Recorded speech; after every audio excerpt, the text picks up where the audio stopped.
Salam sejahtera untuk kita semua. Perkenalkan, nama saya Nurliana Pasaribu dari kelas 11 II1.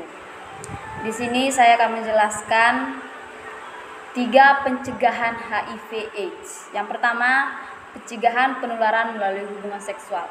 Yang kedua, pencegahan penularan melalui darah. Dan yang ketiga, pencegahan penularan dari ibu kepada anak. Kita langsung membahas pencegahan penularan melalui hubungan seksual. Yang pertama, kita bisa mencegah itu bila kita berhubungan seks itu dilakukan hendaknya dengan satu orang saja. Sebaiknya kita menghindari cara kita yang biasanya berganti-ganti pasangan. Kita harus menghindari itu karena semakin banyak jumlah pasangan yang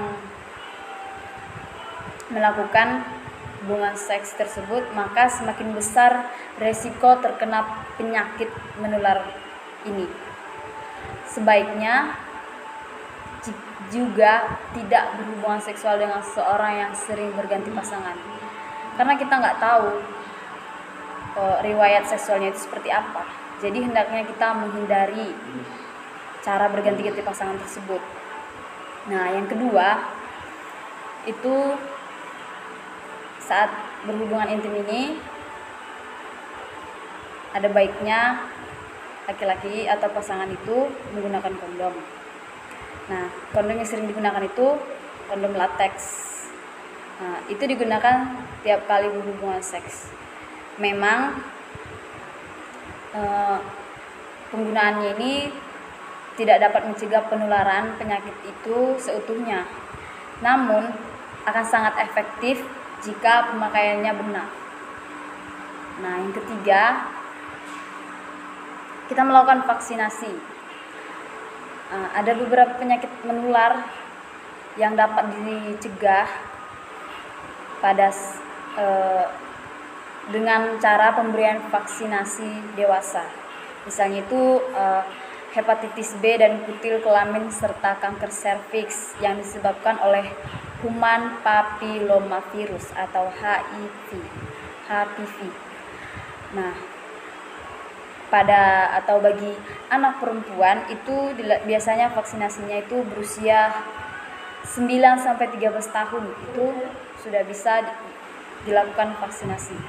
Nah, yang untuk wanita dewasa berusia 26 tahun bahkan yang belum pernah sama sekali mendapatkan vaksin, itu sangat disarankan untuk melakukannya segera, karena mengingat kanker serviks yang merupakan pembunuh nomor 2 pada wanita. Jadi kita harus melakukan vaksinasi secara dini. Dan yang keempat, jika pada perempuan itu terdapat vaksinasi, sedangkan pada laki-laki itu biasa dilakukan sunat. Sunat pada laki-laki itu sangat terbukti mengurangi risiko laki-laki terkena HIV dari hubungan seksual sebanyak 60%. Dampak positif lainnya adalah sunat ini membantu mencegah penularan herpes, infeksi HPV dan virus-virus lainnya. Dan yang kelima, kita itu harus menghindari pemakaian narkoba dan alkohol, karena saat kita di bawah pengaruh narkoba dan alkohol ini, perilaku seksual seseorang itu bisa menjadi lebih sulit untuk dikendalikan, dan dampaknya serta resiko melakukan hubungan seksual ini sangat beresiko lebih tinggi daripada di luar pengaruh narkoba dan alkohol. Jadi kita harus menghindari narkoba dan alkohol tersebut. Selanjutnya, kita akan membahas pencegahan penularan melalui darah. Yaitu yang pertama, saat mendonorkan darah, misalnya kita mau donor darah gitu kan, sebaiknya kita melakukan pengujian yang layak. Karena dalam sebagian kasus penularan HIV ini terjadi melalui transfusi darah. Kejadian ini jarang terjadi karena kejadian ini kan penularan HIV ini akan jarang menular karena ada penerapan uji kelayakan donor, termasuk donor darah. Bukan hanya donor darah sih, bisa juga organ-organ atau donor jaringan tubuh yang lain. Dengan pengujian yang layak, penerima donor darah yang kita donorkan memiliki risiko yang lebih rendah untuk terkena HIV. Jadi kalau kita memang benar-benar ingin mendonorkan darah, sebaiknya kita melakukan pengujian yang layak. Dan yang kedua, hindari penggunaan jarum bekas.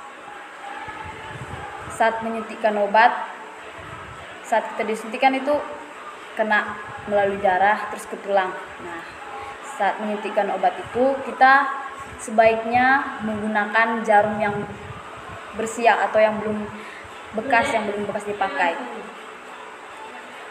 Atau saat misalnya ada seseorang yang ingin membuat tato, itu orang-orang yang sering membuat tato di bagian badannya itu sering terkena HIV karena jarum yang mereka gunakan itu merupakan jarum yang udah bekas dipakai orang. Makanya kalau kita mau menyuntikkan obat atau membuat tato, sebaiknya menggunakan jarum yang steril, yang udah disterilkan, agar resiko terkena atau tertular HIV itu tidak tinggi atau resikonya lebih rendah. Jadi hindari penggunaan jarum bekas. Kita harus menggunakan jarum yang udah disterilkan. Dan untuk yang selanjutnya, pencegahan penularan dari ibu ke anak. Nah, itu dapat dicegah bila kita melakukan deteksi dini. Nah, kita harus melakukan konseling secara sukarela, rahasia, jujur, juga pemeriksaan darah sedini mungkin ya. Dan pemeriksaan darah sedini mungkin itu sangat penting untuk agar kita dapat dideteksi apakah seseorang itu terkena infeksi HIV. Dan jika sudah terdeteksi, jika memang dia terkena HIV, kita atau orang tersebut bisa langsung segera ditangani, terutama bagi wanita pada usia subur. Itu harus dilakukan deteksi dini. Nah, yang kedua, pemberian obat antiretroviral. Nah, memang sampai saat ini belum ada benar-benar bisa yang mengobati atau obat yang benar-benar mengobati HIV. Belum ditemukan sampai saat ini. Namun ARV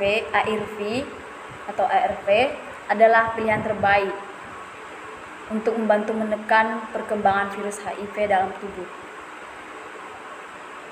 sehingga tidak muncul masalah kesehatan. Jadi pencegahan yang ditularkan dari ibu ke anak itu bisa juga dilakukan dengan obat antiretroviral. Itu harus dikonsumsi. Nah, yang ketiga, jika dia seorang ibu hamil, dia harus segera berkonsultasi atau meminta konseling dengan dokter kandungan untuk menentukan metode persalinan jika seorang ibu tersebut memang positif terkena HIV, agar bayi yang dikandung ibu tersebut tidak terkena atau tertular HIV. Maka dilakukanlah metode persalinan yang benar dengan cara kita konsultasi dengan dokter, apa harus dengan kesar atau persalinan normal.